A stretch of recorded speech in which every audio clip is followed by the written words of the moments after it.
All right, my watch is showing that it is 4 o'clock. So, welcome everyone to our weekly webinar series.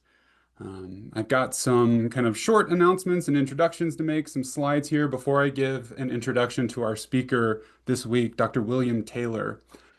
So, for those of you who are new to this webinar series and don't know about us, we are Crow Canyon Archaeological Center. So, we are a nonprofit and research and education center in Southwest Colorado, located near Mesa Verde National Park.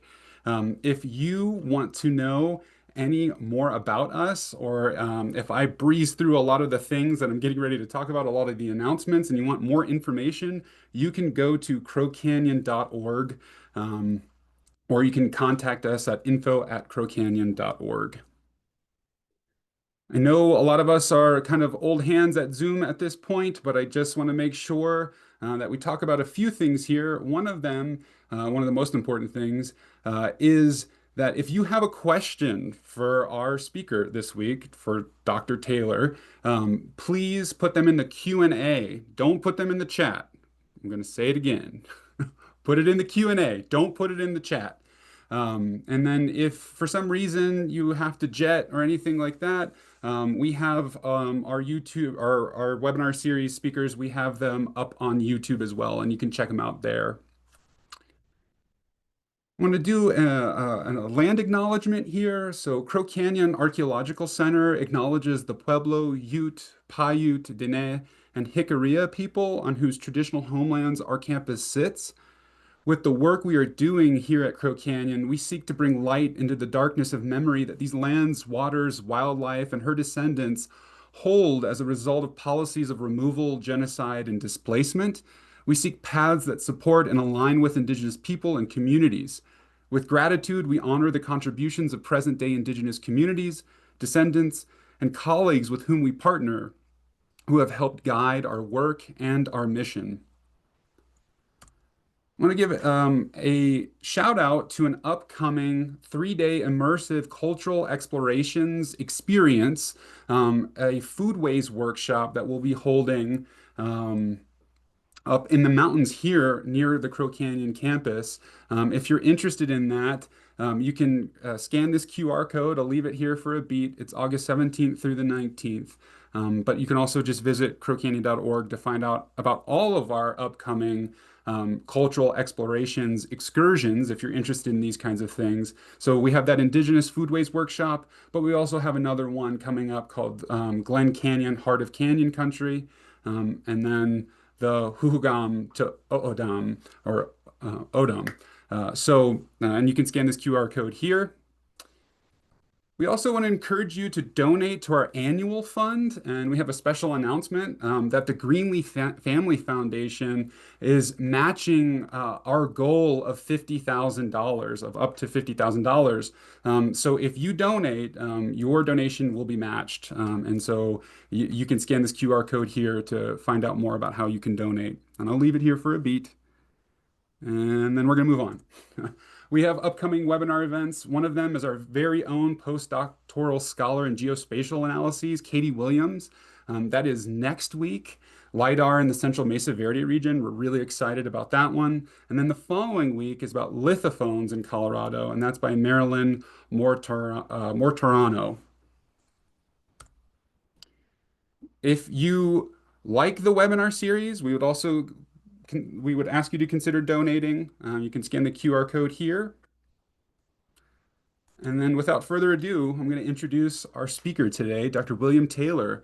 So Will is the author of Hoofbeats: How Horses Shaped Human History. And Will is also an assistant professor and curator of archaeology at the University of Colorado Boulder. His work explores the domestication of the horse and the ancient relationships between people and animals through archaeozoology and archaeological science.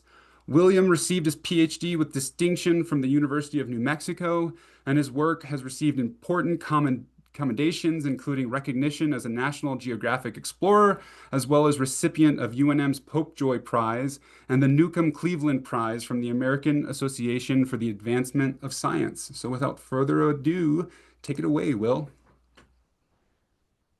All right. Well, hopefully everyone can hear me. Thank you, John, for this very flowery introduction. And I'm going to see if I can get my screen to share. Um, while I thank you all here for joining us, it seems like a really quite a, oops, man, technology not my thing. Quite a great group of folks joining us here today to talk about horses. For me, it's a tremendous opportunity to be here with the Crow Canyon folks, some of my favorite people in the world. Work for Crow Canyon. Incredible the amount of scholarship and community and knowledge that's come out of Crow Canyon and the work that you all do up there over the years. And so it's a big honor um, to me to have been invited here. And I hope we'll have some interesting things to share with you all today. So before I launch into this, can I just get a thumbs up that everything's working from an audio visual standpoint here? Looking good. All right, cool. Well, we're here today to talk about horses, and in particular, um, what we can learn about horses in the past, and maybe some of the ways that shape the world that we live in today. Um, for those of us, here in the, whoops, I might have lost the. You all still see this? All right. It looks like it just popped out. Um, for those of us here in the American Southwest, the evidence of the impact of horse is all around us. I would say that from somebody who studies animals, maybe John will disagree, but there's probably no more momentous event in the human animal story here in terms of the way it's shaped our world than the domestication of the horse. And the evidence of this is all around us. If you're there in Cortez, or Durango, you might see, little monumental reminders here, like this little. I think this is by the train station, right? This little statue of folds here. I'm actually delivering this talk to you all here from Albuquerque, where both John and I went to school at the university here, and Albuquerque is just littered with horse culture, right? The material reminders of the impact of the horse in our story from, this big triumphant statue of Oñate over there in Old Town.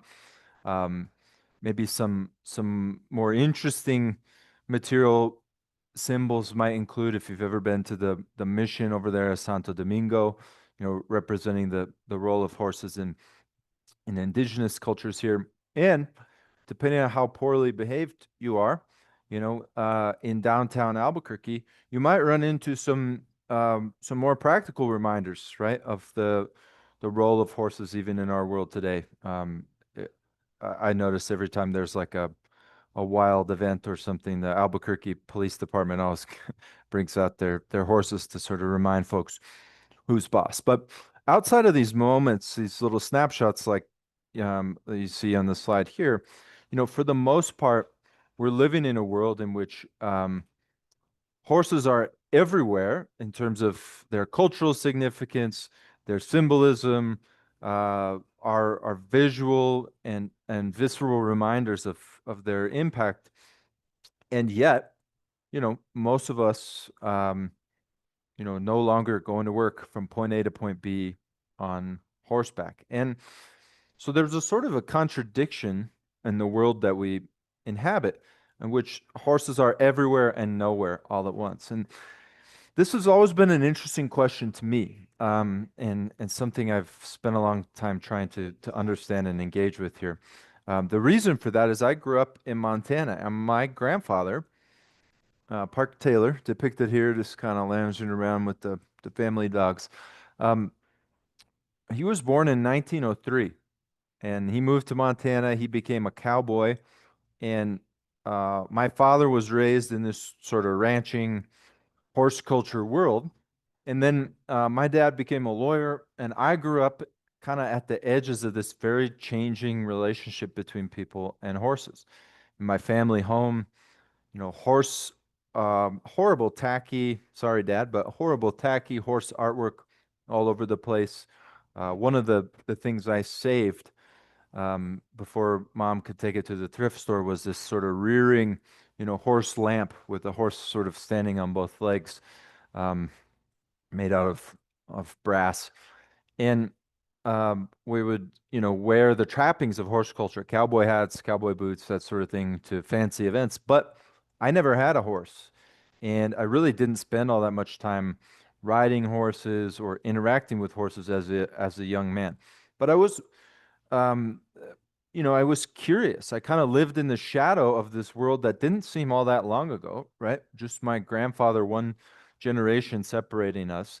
Um, and one which, the legacy of this was everywhere I looked. So, um, and in fact, obviously born in 1903, I didn't really get to know my grandfather here, but I did actually inherit his horse stuff, right? So I inherited a big box of things ranging from cowboy boots and spurs to actual horse equipment, bridles, saddles, harness, um, and all these sorts of things. And when I first, you know, um, inherited this, it didn't really click with me as particularly interesting or important. It was just kind of a box of stuff. But as I became an archaeologist and began to sort of develop my professional interests and professional skills, um, it just so happened that the first real challenge set in front of me was a job moving to the other side of the world, to the steppes of Mongolia, where I spent a whole summer, 3 months working on the excavation of ancient horse burial from 2,500 years ago. This kind of frozen tomb with beautiful preservation. The equipment of the horse was still there in the ground. But at the same time, I was working alongside folks who had a very different relationship and a very living relationship with the horses around them.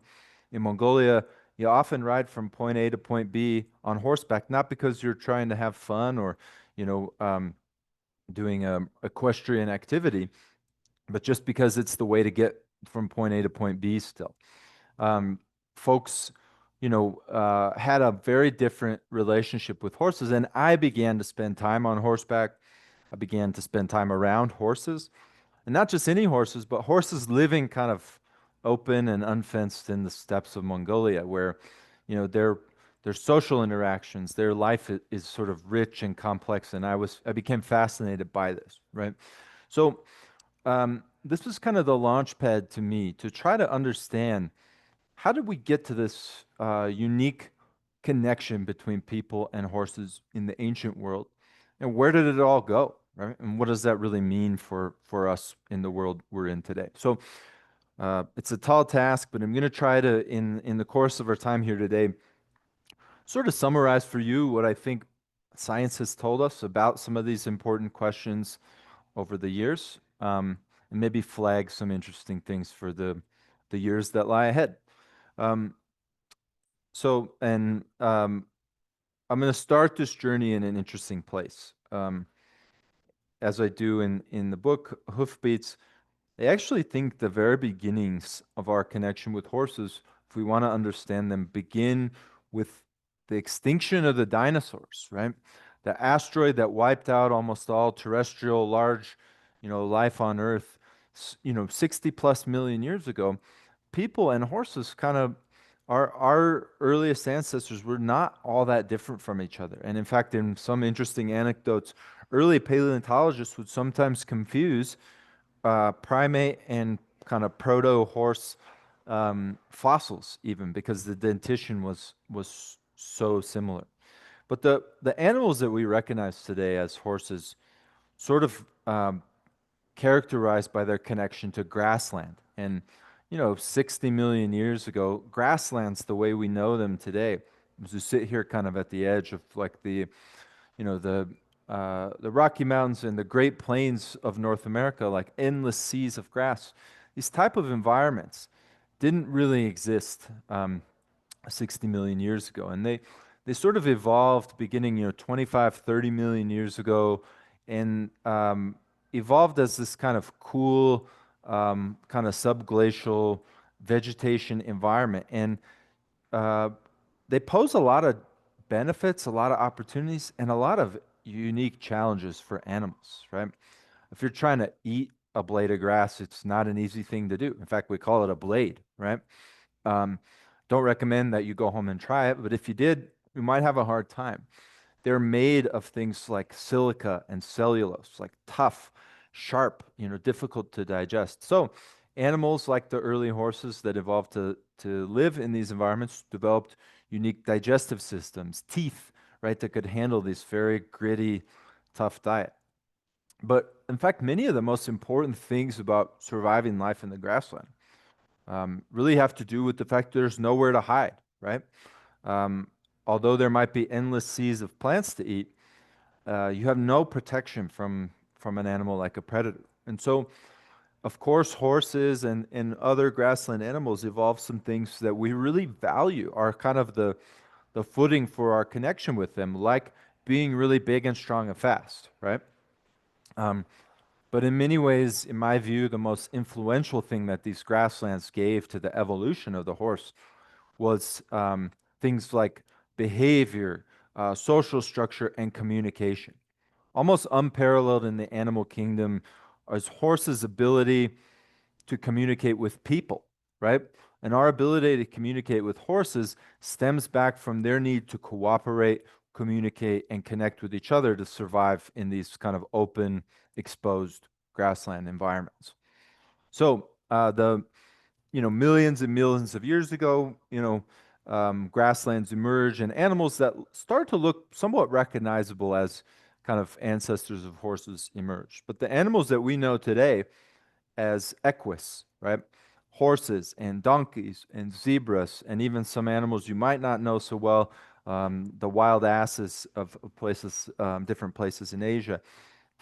Um, these animals really share a common ancestor about somewhere between 2 and 4 million years ago, a period that we know as the sort of the beginning of the last ice age, or the Pleistocene.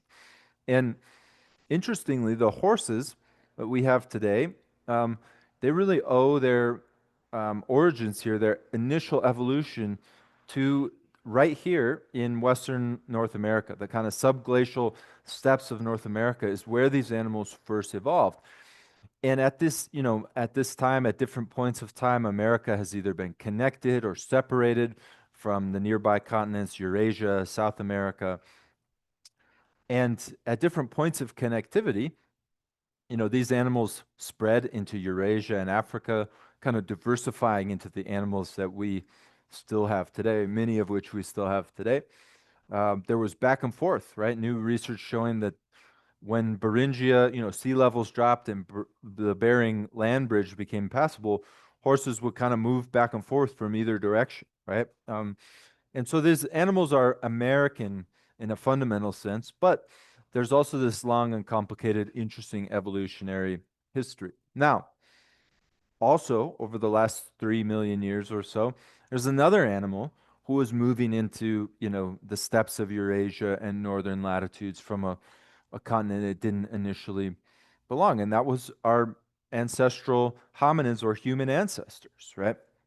Who evolved here in Africa at different points of connectivity or ecological, incentive, moving northwards into areas where they came into the first contact with ancient horses. And the oldest site that we really have proof of our two, ancestral humans and ancestral horses overlapping is a site in Georgia that dates nearly to about 2 million years ago.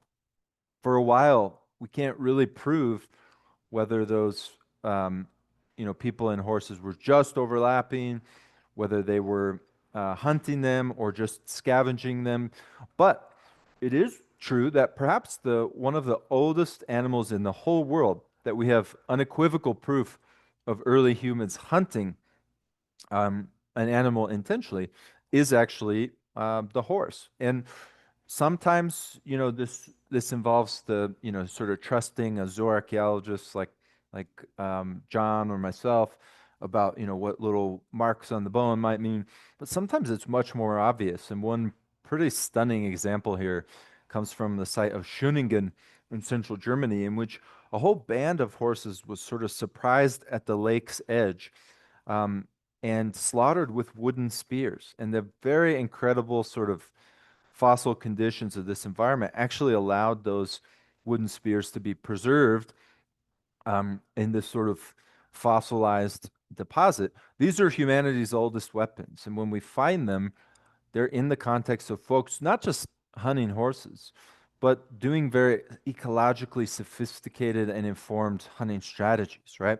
You catch the band of horses at the edge of the water where their retreat options are limited, right? You find their regular migration corridors and movements, places that they like to be, and you ambush them, right? Very few ancient humans would win in a one-on-one race trying to chase down a horse, right?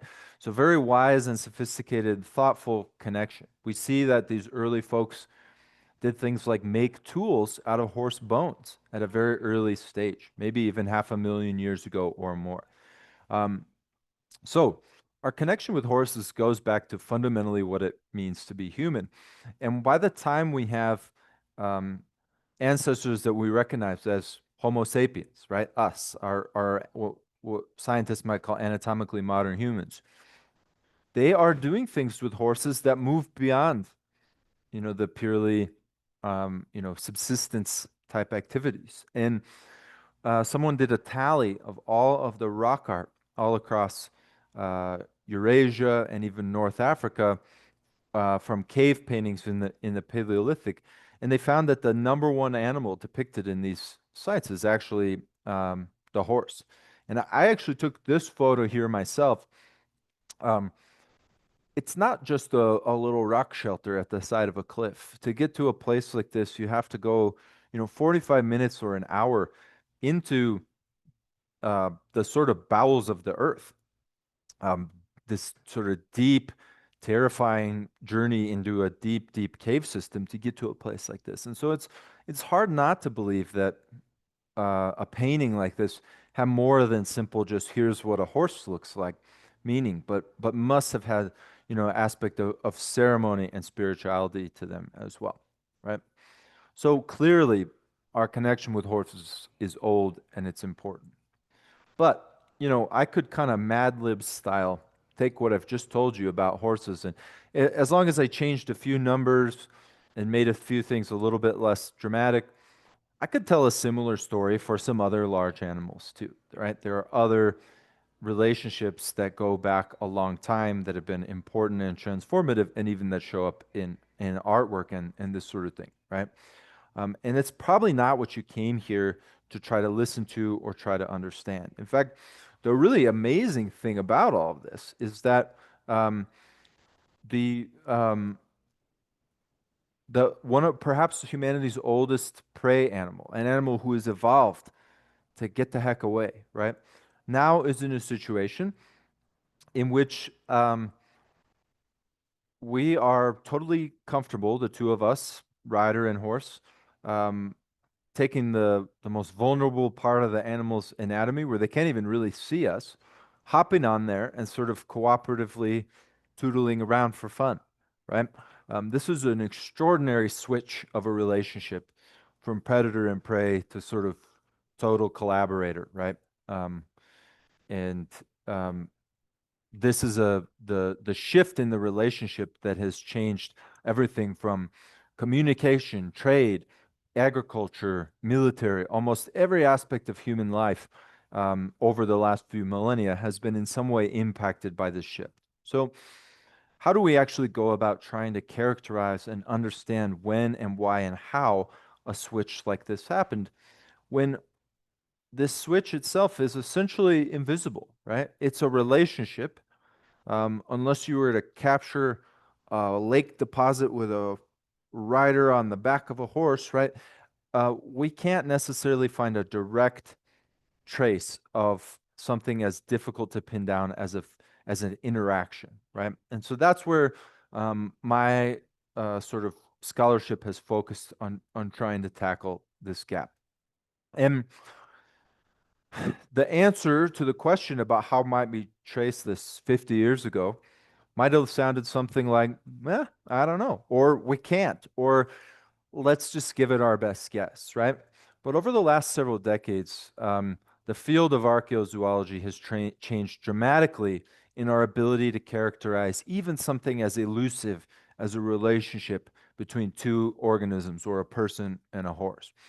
And this field, which you might now characterize as scientific archaeozoology, has given us an incredible and ever expanding toolkit for tracing invisible aspects of the past.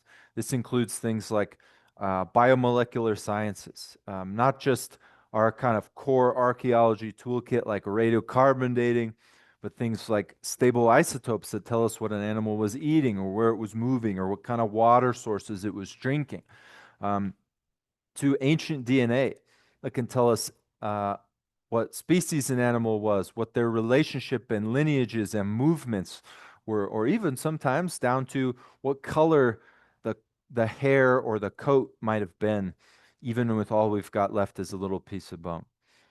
For me, the most important tool of all, though, has actually been the ability to trace interactions using the animal's skeleton. Mm, Most of us in this audience actually already know that the skeleton is it's not just a bone, right? It's not an inanimate, boring old thing. It's actually a living record of an organism's life. And just as when I kick the bucket, however, hopefully a while from now, um, an archaeologist could then look at my skeleton and say, wow, that guy sat there writing a lot of emails, right, from problems in my lower back. Or those of you with a more interesting, athletic hobby, let's see, John's got his bicycle back there, or, folks that are runners, or if you threw javelin, or, you do some sort of interesting repetitive activity, you probably have a unique problem in your joints, in your bones, in your soft tissue, in ways that impacts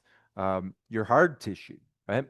And so the same is actually true of every animal that's got a skeleton and ever lived. And in fact, over the years, we've now developed a toolkit for learning from the skeleton, right? So by looking at animals alive today, animals that have died and entered in museum collections with a known life, looking at race horses, or we looked at General John Blackjack Pershing's war horse. We looked at wild horses from across the Colorado Plateau, or New Mexico, Arizona, and beyond.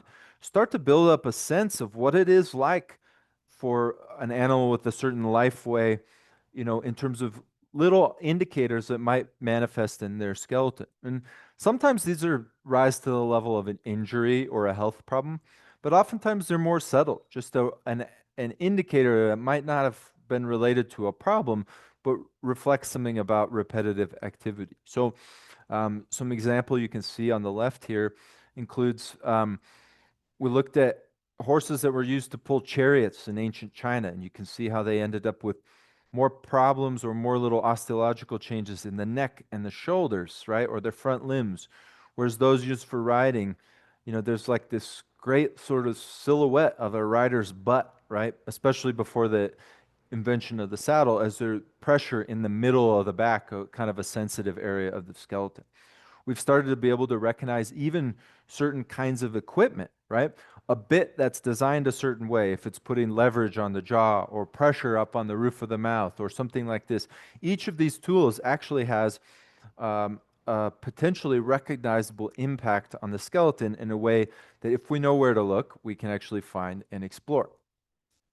So this toolkit has really shaken up what we know about the ancient world. And I'm going to kind of pick a couple anecdotes to show you how our knowledge of the past has shifted over these decades as that toolkit expanded. Perhaps the oldest and most established idea for when horses were domesticated is called the Kurgan hypothesis. And the name itself captures an aspect of this that it sort of predates this animal pathology approach. It's named after kurgans, which are these large burial mounds.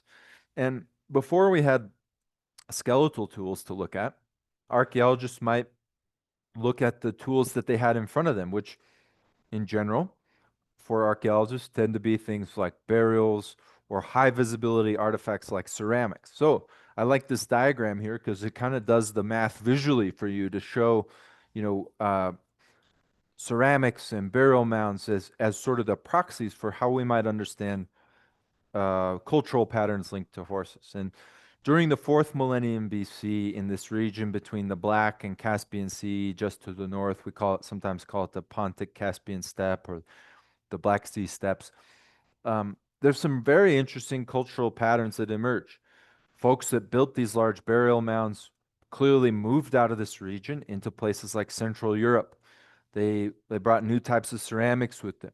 Recent, scholarship even shows that they clearly moved from this kind of edge of Eastern Europe, even as far away as like the Altai Mountains of Inner Asia. So they moved around a lot. They brought new cultures and patterns with them, and for a long time, this has been kind of where we were looking for the origins of horse domestication, right? And folks looked at other kinds of material culture too. In actually a textbook only about 20 years ago or less, you could find this idea that one of the reasons we look at the fourth millennium BC here is that we see new material culture artifact types pop up in these kurgans, right? And one of them are these copper loops. If you squint and think creatively, you could envision these being a kind of piece of horse bridle equipment, right? They sometimes get called cheek pieces or tsalia, like a rigid piece that would go on the edges, of a bridle, and kind of be connected there by a mouthpiece. And we didn't really know one way or for the other, and this seemed like a reasonable idea, potentially something you could look at that would tell you about the origins of domestication. Unfortunately, over the years, as we started to find, better excavated, clear examples of this item, we've found out more about them. And this is revealed they did have a lot to do with animal transport, but they had nothing to do with horses. This photo shows one of these found in situ at a burial, a fourth millennium BC burial of this kind of North Caucasus region. And you can see it's actually found with, well, you might not know, but this is a cattle skeleton. And it's not a cheek piece, but it's actually located at the kind of the lip or the nose region. And it's probably a little lip ring or a nose ring that would have been used to control the cattle carts and the wagons that were associated with this time period. So, as our toolkit has gotten better, some of the kind of initial ideas and assumptions about this have sort of eroded a little bit. More recently, as the kind of narrative has shifted around, looking especially for this time period of fourth millennium BC, Western Asia, Eastern Europe, one site that's gotten a lot more attention has been the site of what's known as the Botai culture. You can see it's kind of located in the little tippy top of northern Kazakhstan. The site also dates to this, similar time period as the Kurgan hypothesis.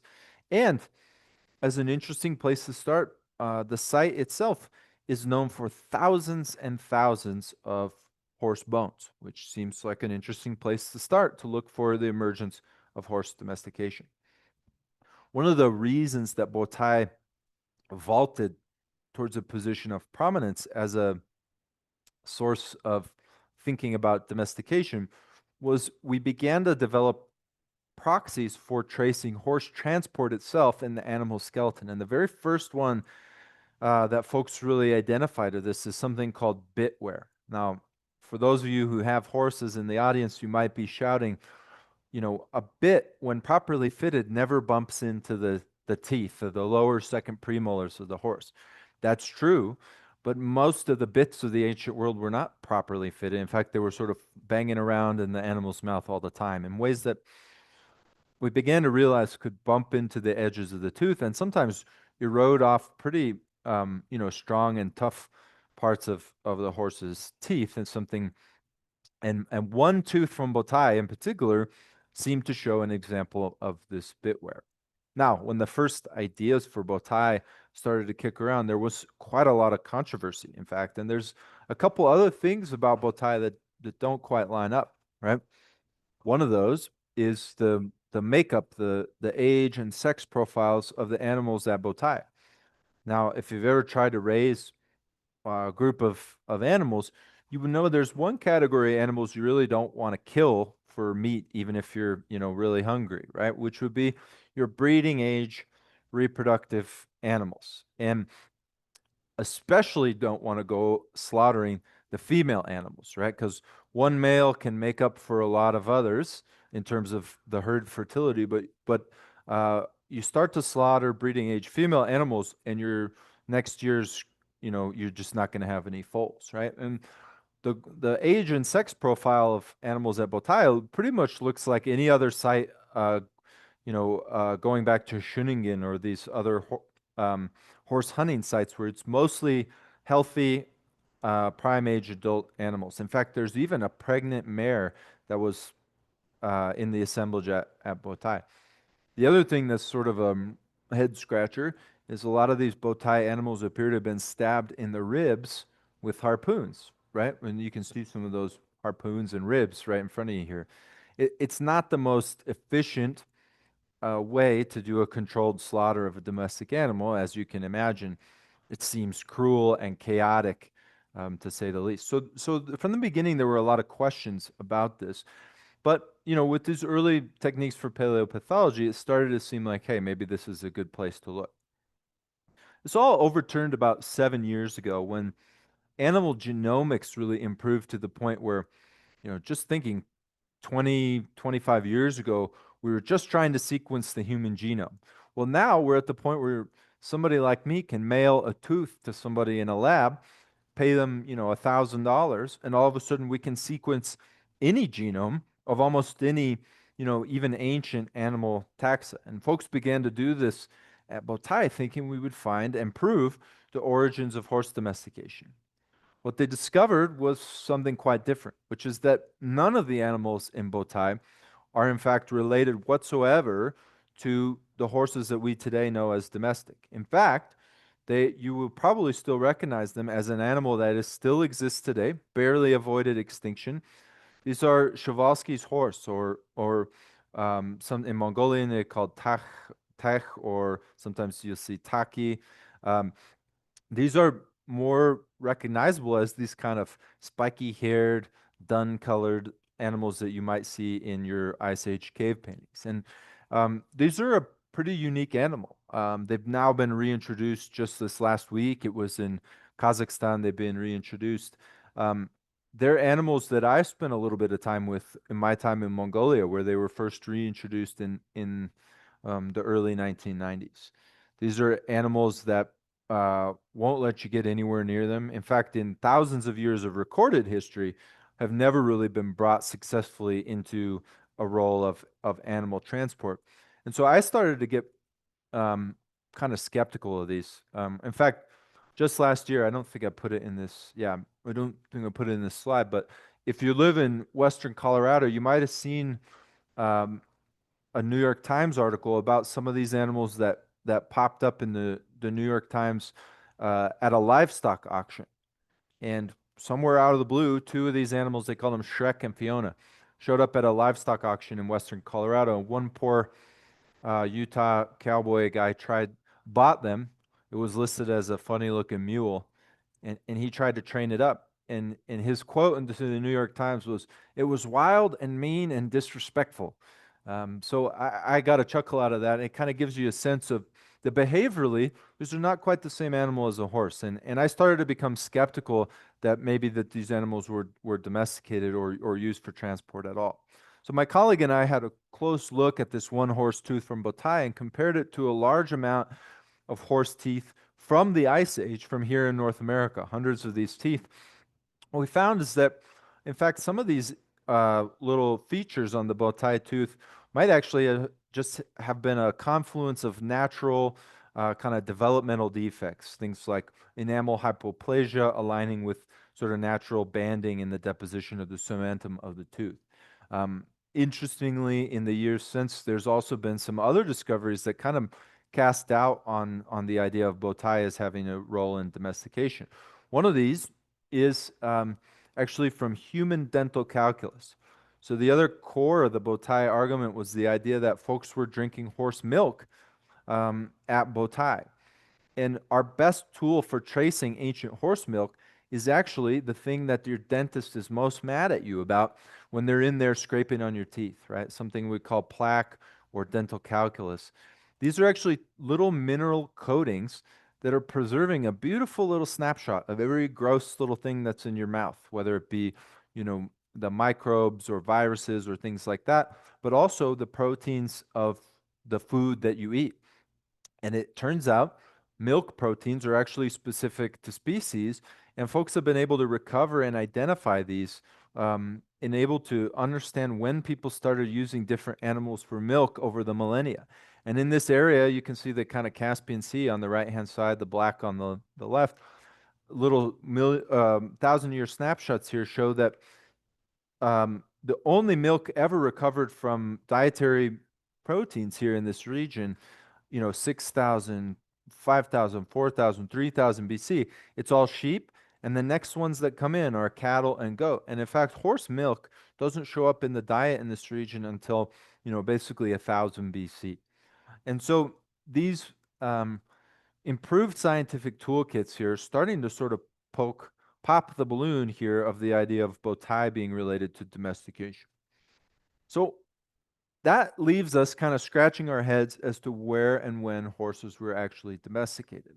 But as our ability to follow the thread of the animals alive today and the animals in the ancient world through their DNA, our ability has improved. We've actually been able to sort of uh, hone in on the time and the place, if not the why or the how of horse domestication. And this is a pretty terrible little graph here, as geneticists are not known for their beautiful graphs. What it actually shows is that two major studies in the last 5 years have actually shown us where the first domestic horses appear geographically and chronologically. And they show us that basically right at about 2000 BC, and almost in the exact area that the Kurgan hypothesis was looking, but 2,000 years later in time, do we actually see the first domestic horse sort of lineages appear across the archaeological record and across the ancient world? So the Kurgan hypothesis had all the geography right, and the timeline just off by a factor of a few thousand years. So, um, why would this, you know, it's kind of the right place, wrong time situation. Why would this matter to our understanding of the past? So I'm going to talk about what I think the big takeaways from that actually are, because there's some big ones. The first is that this means that horse domestication was not actually the beginning of animal transport. It actually means that the very first animal transport now probably dates to about 4000 BC or maybe 3500, uh, down the road in Mesopotamia. And based on things like iconography, but also animal pathology, it looks like cattle were the first animal to be used for domestic animal transport. And you can see this little image here. I think it's kind of funny because before there were wheels, there were these kind of sledge situations. And it appears that almost right away after folks invented a sledge, they found a way to make someone else pull them around on it, right? And in fact, very quickly, folks found ways to improve this technology. This is the invention of the wheel and these kind of four-wheeled cattle-drawn ox carts.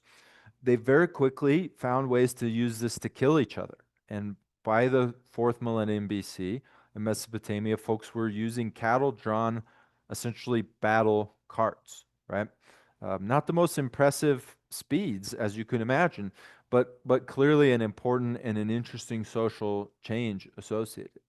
This new timeline means that the first equids domesticated were actually the donkey, which from animal pathology, iconography, and other evidence appears to have taken place in the Nile Valley, also probably originally for agricultural labor, and then soon, as you can see in this little hieroglyph here, people finding ways to use it to sort of tootle themselves around. These two worlds actually collided pretty quickly, and we have an interesting period of time, in the third millennium BC, where donkeys got kind of imported into Mesopotamia and the Near East. And donkeys, again, may not be the most ferocious battle animal, but they were clearly faster and a little bit more mobile than cattle. And so people began using donkey drawn vehicles for trade, for communication, but also for battle. And you can see depictions that we have show they were using a very simple system of kind of nose ring that we would recognize as originally invented for cattle. Now, fascinatingly, you know, again, donkey battle carts, not the most imposing tool of all time. We now know through genomics that these Near Eastern and Mesopotamian folks were experimenting with other animals to try to improve their animal transport systems. And the craziest find of the last 5 years is that it appears they were creating hybrid donkeys and the Syrian wild ass, which is a wild animal that still lives today, and using these kind of faster, still a little meaner animals here to pull their wagons in the third millennium BC. They developed, uh, equipment and tools and vehicles that actually look a lot like horse-drawn chariots.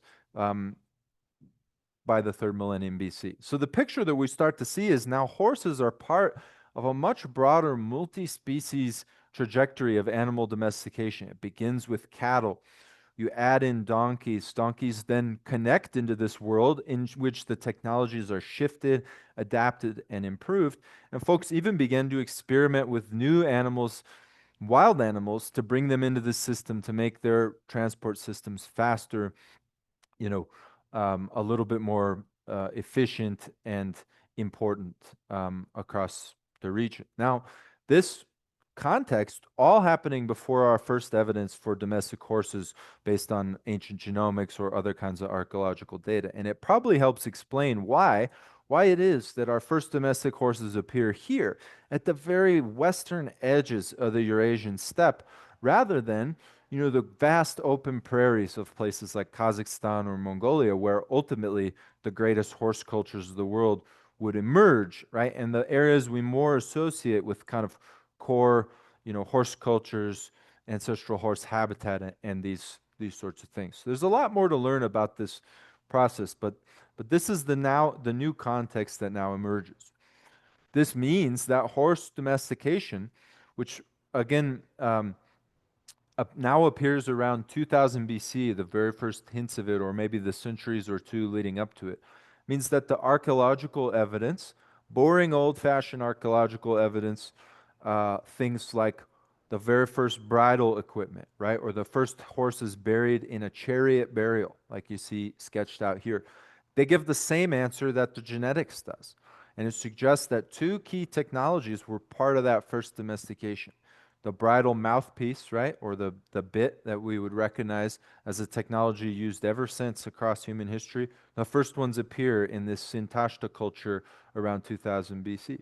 The other is the spoked wheel, right? The very first spoked wheels. Up until this point, folks kind of had these, little solid disc Fred Flintstone wheels, and that spoked wheel probably helped horse transport handle those higher speeds that came with using an animal that's just an order of magnitude bigger and faster and stronger and more ornery in transport. This new chronology also means that horse domestication was not a slow, gradual process playing out slowly over centuries or millennia. In fact, it means that from almost their first blinking into the archaeological record around 2000 BC, that horses spread all across not just Asia, but Europe, Asia, and even Northeast Africa, but within a period of about 500 years, spreading perhaps more slowly and gently through the steppes. But for the cultures here living outside the margins of vast open prairies and good horse habitat, uh, the dispersal of horses was a miserable and violent experience. In fact, we see that horse-mounted charioteers overturned and in fact brought to an end the political dynasties of the Old Kingdom of Egypt. They brought to an end the political dynasties of the Indus Valley civilization. And even by the end of the second millennium BC, reoriented the balance of power in East Asia, bringing an end to the Shang dynasty and elevating those who lived closer to horse country, in this case the Western Zhou, to prominence in terms of controlling political power and ultimately things like trade and communication and other roles that the horse would play. Now, each of these things elevated the significance that horses had, um, that horse habitat ended up enforcing on human societies all across, especially Europe and Asia, but ultimately the rest of the world. And as horses became more sophisticated in their ability to be controlled for different situations, this impact was magnified even more so. And one of the questions that folks often um, crystallizes right away in looking at the archaeological record is why are all these first domestic horses in chariots, right? We see these chariot pits of ancient China or these big murals of ancient Egypt. Why not? Why were folks not just hopping on the back and riding them? And if we look a little closer, we actually get a pretty interesting answer. From a pretty early stage, it seems that folks were definitely riding horses, but it's the question of when and why they were that's more interesting. In these Egyptian murals, as early as 1400 BC, you actually see, if you poke in between the giant chariot battles, you see occasionally a couple of little mounted riders. They're often sad little naked guys, like you see here. They're often seated in kind of a funny way, kind of far back on the horse. They're often holding like a little message or something. And it looks like early on, horse riding appears to have been kind of a strip it down, speed at all costs, and not really something that folks were able to do in battle. But when we see cavalry appear for the first time, it tells us a little bit about why. This is a facsimile of what might be the first dated depiction of mounted cavalry. It comes from Assyria around 900 BC. And if you look closer, you'll see it's actually a team sport. There's actually one rider holding the reins and another rider kind of shooting a bow here. And to me, it indicates here that control, especially in these chaotic, high stress situations like battle, was probably the core challenge here of using horse riding, not just for funsies or not just for point A to point B, but these more chaotic situations. And it appears that the innovation that allowed this to really proliferate across the steppes and across Inner Asia was the jointed metal mouthpiece, which allowed you to go from a simple, often even just a little bit of leather here, kind of controlling the horse, to one in which a rider could communicate with urgency and efficiency, more immediate demands like stop, turn left, turn right, these kind of things, even in the in a mechanical way in these high stakes battles. So this emergence of horse riding made the steppes into a center place in a way that it never had been before, even in earlier chapters of human history. Um, and we can see this in almost every aspect of the archaeological record. The one that I've picked out for you here is human genomics. So in a place like Mongolia, where I've done a lot of my research, our human genomic scholarship shows that before the horse, you kind of had this regional grouping aspect to the ancient populations. You're more closely related to people that live more closely to you. There's kind of like the northern area and the west area and the east area. When we had horses, we ended up seeing the steppes become truly cosmopolitan center places, merging into a single kind of interconnected group, and evidence of connections emerging from Inner Asia, from Persia, right, from China, from Siberia, and all of these places kind of merging and meshing into a new, truly cosmopolitan and unified group. People began The steps began to have a kind of gravitational pull effect. And if you ever want an interesting, weekend read, open up the first chapter of the diaries, the travels of Marco Polo, and ask yourself, why is it that Marco Polo ended up in the imperial court of Kublai Khan? The answer may surprise you. He's not actually an interesting explorer setting out to see the East. He actually kind of stumbles into it and gets sort of forced eastward to the court of the Khan, and spends about a decade trying to negotiate his departure. And this I think is a nice anecdote showing the kind of gravitational pull that started to develop in horse country as horses became places of political power, economic power, and centrality across, what was formerly the sort of disparate and even empty areas of ancient Eurasia. We see here's another artifact that really shows this. This is a depiction of the Greek hero Hercules on a silver platter, maybe engaged in some illicit activity here, I'm not sure. This was excavated from a royal tomb in Mongolia in the first millennium BC. Other things we found include Roman glass, Persian carpets, Chinese jade. Um, Over the centuries that will follow, steppe folks would really set the tone for a lot of our collective human history. Not just, producing empires and trade routes and postal systems, but also new innovations, the world's first potentially veterinary dentistry, and perhaps most interestingly here, this is what may be the first radiocarbon dated frame saddle, right? And it was paired with the innovation of the stirrup, which up until the third or fourth century CE were not used in mounted riding, but really changed the kinds of things people could do on horseback. And today we almost take it as a for granted part of our riding technology. So here's another little sketch of that. I'll conclude by talking about the way horses spread across the rest of the ancient world, because that's where we live, and that's where the impact lies closest to home for us here.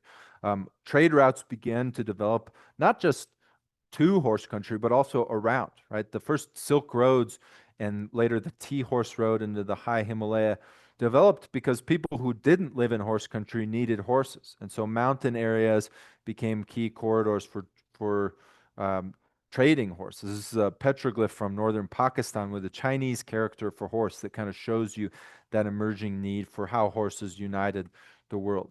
Horses spread across the deserts of the Sahara, even leading to horse empires across much of West Africa over the last 1,000 years that might rival any that you would recognize from the Great Plains or the steppes of Eurasia.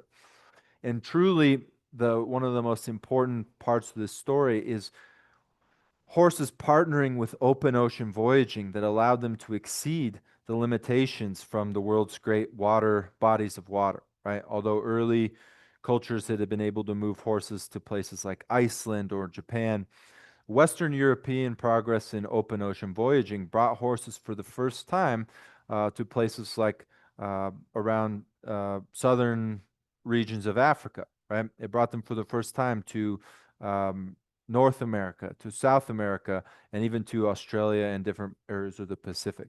Areas that are some of the world's largest and most amazing grassland habitats, and areas in which horses and horse cultures proliferated and succeeded. And of course, our place closest to home here is the American West, in which um, introduction of domestic horses here uh, is part of the reason why I live in the Front Range of the Rockies at the edge of the Great Plains. Part of the reason why this is a center place today, where you have big cities like Denver, trade routes and cultural connections that brought people to these regions, horses played a big role in that story. With horses, folks were able to lean in harder into their specialization of hunting the amazing numerous bison herds of the American West. But perhaps more importantly, horses connected the West in a way that rivaled anything you'd ever seen in the Eurasian steppe. Trade routes linking what is today Canada and Mexico and beyond. You had political sovereignty here with a strong footing in the American West, places like folks like the Comanche and the Lakota sustaining territorial sovereign empires deep into the stretch of what we would otherwise consider European colonial period. And our own scholarship here has told an interesting piece of this story, which is up until very recently, what we thought we knew about horses was based almost exclusively on the written record, right? The historic records from Spanish and later European colonists, settlers, and visitors. And those records would suggest that the first horses that native folks here were really able to access and trade and use post-dated the sort of Pueblo Revolt of 1680. This is the kind of Spanish are away, finally lose control over their livestock, and that's really what helps horses get traded from New Spain out into the horse cultures of the plains and the Rockies and beyond. And we did a large scale kind of collaborative project here looking at the radiocarbon record and other kinds of osteological isotope findings. We found that strong evidence that by uh, decades before the Pueblo Revolt, domestic horses had spread to places like southern Idaho, southwestern Wyoming, even as far away as the banks of the Missouri here in ancient Kansas. And paired with this radiocarbon evidence is indications that these horses were not just wild horses roaming randomly, but they were horses used for transport. They were horses that received veterinary care, horses that were fed corn in the winter, horses that were integrated into indigenous ceremonies and culture and belief systems already by the early 1600s. So even in these later periods, archaeology helping us tell a story here of people and horses that looks much different from the assumptions you might get from the historic records. So um, the last few hundred years has seen our connection with horses change in really, really dramatic ways. Initially, industrialization and mechanization did not actually reduce the amount of burdens and requests that people put on horses, right? Many of our biggest draft horses and breeds that we know today date to these last 200 or 300 years, where we asked horses to connect the dots between an emerging railroad structure and a world that still operated largely on horseback. We ended up with horses doing things like mining and even the sort of short-lived but it's kind of living in the national consciousness, the Pony Express system that linked communication between the edges of a rapidly changing America. Around the world today, you'll find that that process in which industrialization eventually began to replace horses as our form of day-to-day transport and movement, it didn't happen the same speed everywhere. And there are many corners of the world today, and I know, that southwestern Colorado in many ways is one of them, in which you can find uh, social roles for horses that look a lot like how they might have looked, not in the world of my grandfather or beyond. And in fact, now we're in a world today where I think, uh, you could show a graph of the population of horses in America from the gasoline engine into the 1960s or 70s, and it kind of looks like one of precipitous decline. But in the last few decades, that trend has actually changed, and horse populations in the states starting to grow a little bit, as I think as part of how people recognize the social roles for horses that have been perhaps lost in this rapid industrialization and the whiplash of the world that my grandfather lived in changing into the one that we're in today. Horses are beginning to be used more in things like equine assisted therapy, right? My Lakota collaborators have a big project for using horses for sort of youth engagement and cultural revitalization, ceremony, right? Obviously, horses still play a really active role in things like sport, and all you got to do is flip on the news today to see their role in establishing and asserting things like political power still, even in 2025. So we're at a period of time of rapid discussion and negotiation. Folks try to find the footing for domestic horses, wild horses, in a world that continues to change at an extraordinary pace. But before I leave you all here, I think it's worth looking and reflecting now at kind of going back to my grandfather's box of horse equipment, which when I first inherited it, didn't really mean that much to me other than here's some old grandpa's stuff. Now, when I look and reflect at the same sort of box of equipment, I can see the threads that link us to a truly extraordinary and truly global story. I can see bits and bridles here that take me back to the first domestic horses at Sintashta, right? I can see spurs that were first invented in Central Europe in the first millennium BC, right? I can see saddles and stirrups that take me back to my own fieldwork in Western Mongolia in the 3rd century CE. And I can see styles, designs, traditions, boots, equipment, and even the words that we use for some of the equipment here in the American West that take us not only back to Spanish and indigenous horse cultures here of the 15, 16, 1700s, but actually themselves are inherited from Islamic Arabia via West Africa and taking us back to the edges of Asia in the 7th century. So, next time you look at your own, sort of horse culture, tacky horse art or trappings, maybe reflect for a moment on the truly extraordinary and truly global connections that unite kind of this human horse story. And I think it's going to be an interesting time to see where science and where the scholarship takes us in trying to understand the origins of domestication, and the origins of this kind of collective past in the years ahead. So, um, if you're interested in this, please do check out the book. There's some nice, pretty pictures in here, if nothing else, and I'm looking forward to a chance to take some of your questions and talk a little more. So, thank you so much for your time. That was absolutely fantastic, Will. You have got tons of compliments rolling in the chat right now. We'll hold you here for maybe like 10 or so minutes to Yeah, answer some sounds good. questions. So I'm going to start off the questions with a scorcher. Okay, are you I'm ready? ready. I'm ready. And I think I know the answer to it. Who did the black and white watercolors? Oh, yeah, this is a really important question. I probably should have even said it outright. That would be my mother, Barbara Morrison, who is also the illustrator for the book. So if you like those, that's the biggest. Normally I feel a little guilty tooting the horn. I had no guilt at all for saying they're amazing, and the book is filled with them, dozens of them illustrating different parts of the story. So that's mom. Thanks, mom. Yeah, she's a professional artist. So. They're fantastic.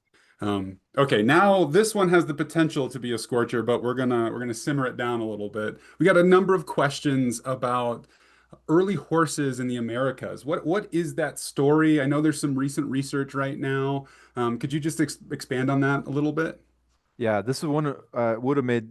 I actually intended to talk about this, but I fooled myself. I had it in my PowerPoint, but I didn't roadmap it enough mentally, so I skipped by this slide here early on to show you, um, when people moved into North America here, and this is itself a pretty spicy area of research about the specific timing. One thing that we do know is the first peoples of both North and South America uh, interacted with and hunted uh, ancestral horse species. So there were several different species of animal on both continents. The very first folks that lived in Beringia probably hunted and ate uh, one of those taxa here, perhaps as long as 23,000 years ago.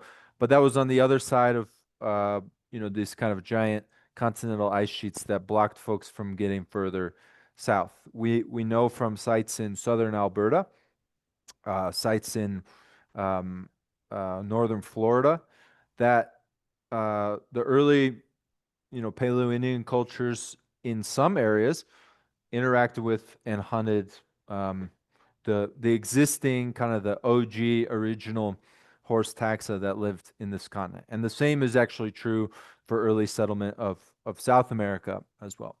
Um, it's a little bit um, hard to exactly put the finger on the precise timing, but the evidence that we have today suggests that if there's one key difference maybe between these Ice Age North American horses and the horses we have today, I think they were probably a little bit more, adapted to the world of the Pleistocene.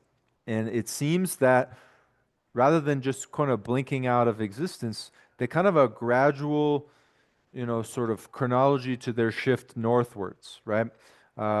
Beginning at about 15,000 years ago, even as late as, maybe 11, 10,000 years ago, and in places like southern Alberta, you still had populations of these horses that folks were hunting and engaging with. And our last dying gasp of archaeological evidence for those original horses would date to the kind of the high latitudes, uh, found from the high latitudes of places like the Canadian Yukon and northern Alaska, and actually coming from DNA from sediment, right? So a little bit of an indirect indicator, but if that is confidently dated, would put us at around 6,000 years ago that there were still some of those original animals there surviving at more colder, high latitude populations. So, kind of following, honestly, the similar trajectory to animals like the woolly mammoth, right? That's like moving to these high latitudes as the world warms over the last 15,000 years. So, we have not found any evidence to suggest that any of those animals persisted in a way that survived into the modern era. Our very first domestic horses that we identify from across the American West sequence the DNA from these, and they're ultimately of Spanish, ancestry. But I think there's a really interesting questions as to how those newly introduced animals, how did they adapt to a shifting landscape? Which ways did, native cultures begin to make those horses, unique and different, and in ways that are important and interesting and may still impact the animals around us today. So. Yeah.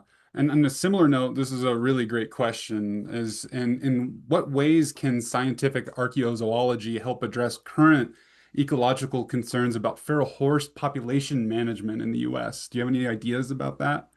Yeah, I think this is a really good one. And unfortunately, it isn't a magic answer. This is one of the most politically and Yeah. ecologically challenging questions of the American West today because people love horses. Our research has pushed the needle back for how long it's clear that horses have been around in the many areas of the American West, right? Horses have been here for many centuries, at least going back pushing up 400 years or more in some of these areas.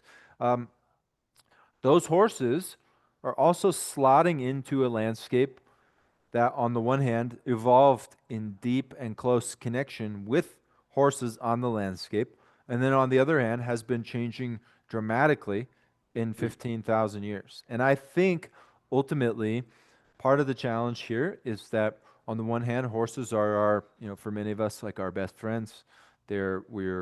We view them as deeply connected with people. There's the history and the culture piece, and then there's the ecology piece. And there's no, I think the important thing for people to get right about this is that our history with horses in the American West is complicated, it's deep, it has aspects of ecology, it has aspects of culture, and all these concerns are all meshed together. So it's important when we find strategies for how to manage these animals on the landscape today. Where do they belong?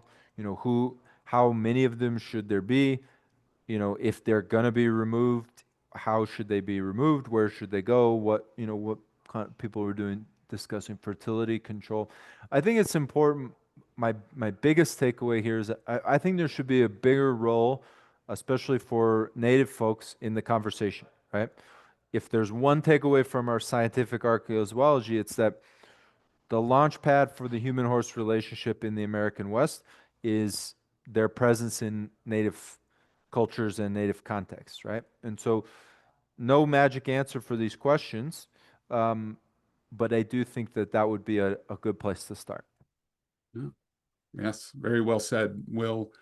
Okay, I think I'm gonna steal the last question and then we'll call it. I'm gonna ask a selfish John question, and I realize it, okay? That's my favorite kind of question.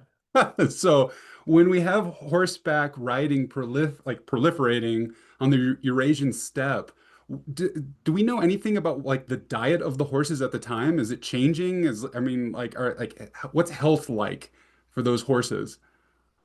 Yeah, so that's an interesting question. I think the answer to this is very, very different depending on where you are. Um, Okay.